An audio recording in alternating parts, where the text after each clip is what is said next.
सच तो यही है कि यदि संघ के स्वयंसेवक न होते तो इतनी आसानी से न रमजान के रोजे पूरे हो पाते और न जैनियों का प्रयूषण पर्व ही संपन्न हो पाता। ये बात अगस्त में मोरबी गुजरात की है।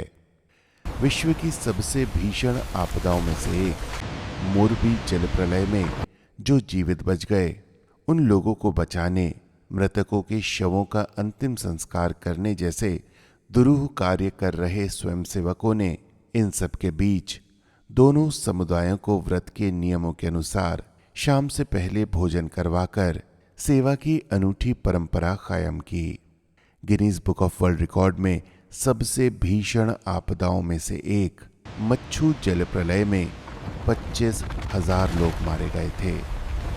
11 अगस्त को हुई अभूतपूर्व वर्षा के चलते जब बांध के सभी द्वार खोलने पड़े तो मोरबी में साक्षात प्रलय का दृश्य साकार हो उठा।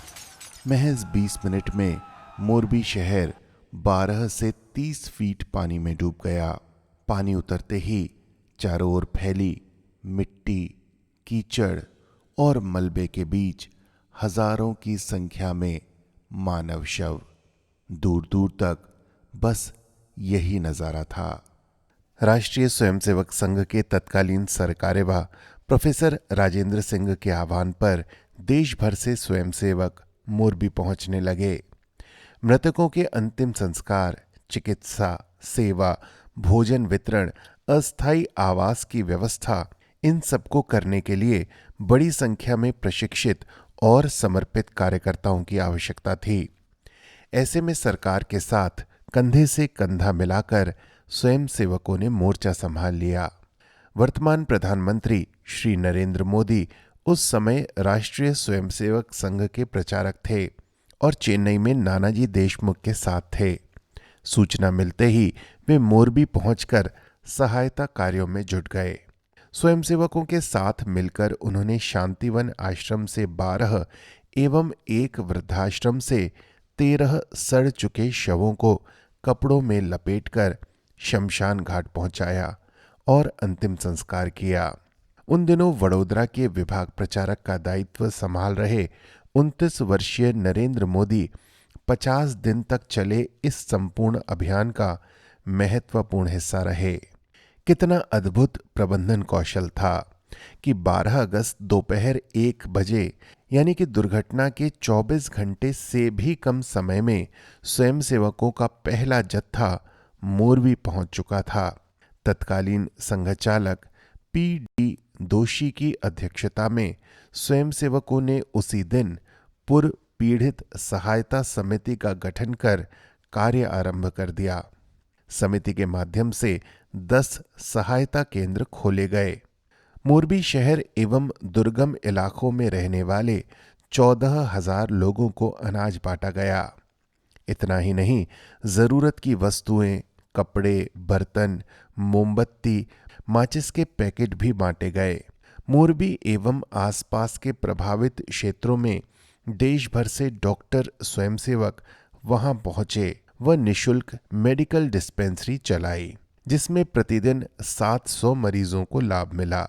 ऐसा कोई मोर्चा नहीं था जहां स्वयंसेवक नहीं डटे हुए थे। महज 24 घंटे के भीतर राजकोट में सड़क संपर्क बहाल करने में उन्होंने बहुत बड़ी भूमिका निभाई।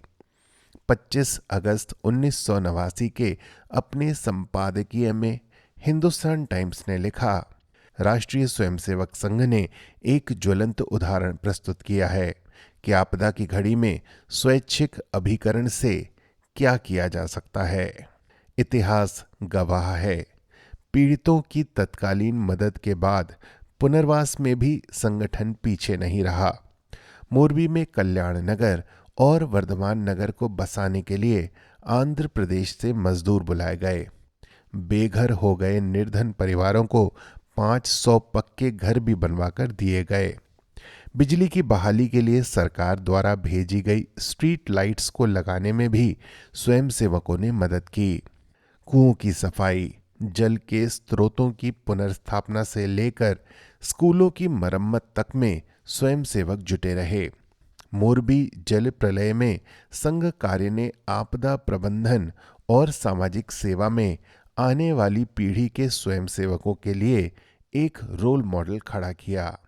संघ के प्रखर आलोचक रहे इलस्ट्रेटेड वीकली मैगजीन के संपादक श्री M.V. कामथ ने लिखा था कि आप संघ के बारे में कुछ भी कह लें, परंतु जब उनके सामने अपने देशवासियों के सेवा का प्रश्न आता है तो वह सहर्ष इस कार्य में जुट जाते हैं और बदले में कुछ नहीं चाहते, वीकली मैगजीन में एक चित्र भी नहीं।